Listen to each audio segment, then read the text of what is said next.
You guys, Coach Ryan here with Jiu-Jitsu Strength. In this video, we're gonna start to address shoulder mobility. But one of the things that happens with Jiu-Jitsu athletes so frequently is we get connective tissue injuries. Now, what we're gonna look at is external rotation. So this exercise is going to preferentially load the connective tissue, and I'll explain how in a minute. But we're gonna be looking at the external rotators, and we're also gonna be loading the elbow. A lot of times when you get put in things like Americanas, it's not just the shoulder, also we get the elbow, or like the UCL a lot of times will take the brunt of the stress. So what we're gonna do is load in this position. Here's the thing with injury, you'll always regret not training in the position you got injured in. So as a jiu-jitsu athlete, it would be beneficial for you to start loading your body in the positions that you're most likely to get injured in. This is part of the strength training program, but what we're gonna do is shift the focus from external training, our deadlifts, our bench press, things like that, to increase maximal strength. And we're gonna take that same focus, but apply it internally, which is what we're doing with this type of exercise. So all I'm doing here is the load is gonna be achieved through using a kettlebell and a band. Now the reason I'm using a band is because this is gonna focus on reactive strength.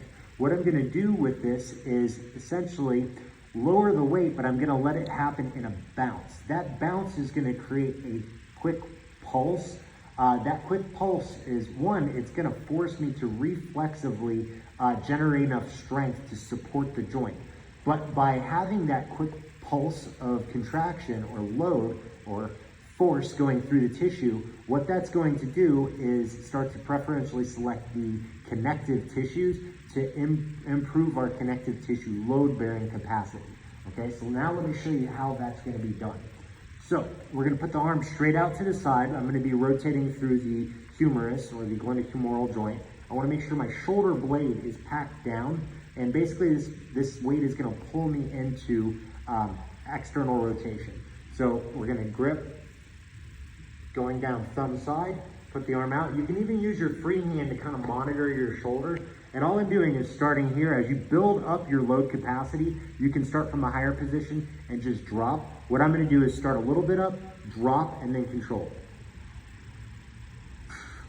Bring it up, drop.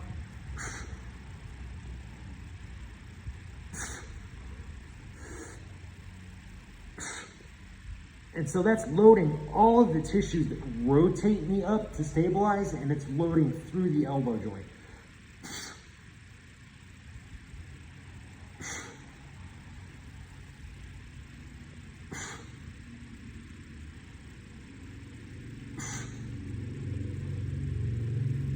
All right, so inside Jiu-Jitsu Strength, we refer to this as a input 3 exercise, or connective tissue load-bearing capacity for the glenohumeral joint.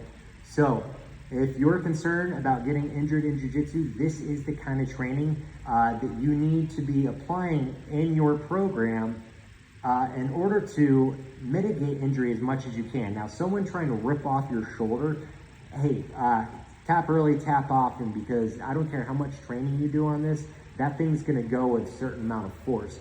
But you're less likely to get injured at lower force inputs by training for it. So highly, highly recommend you start integrating this in your program. If you'd like to know how, feel free to reach out to me. I'd love to help you.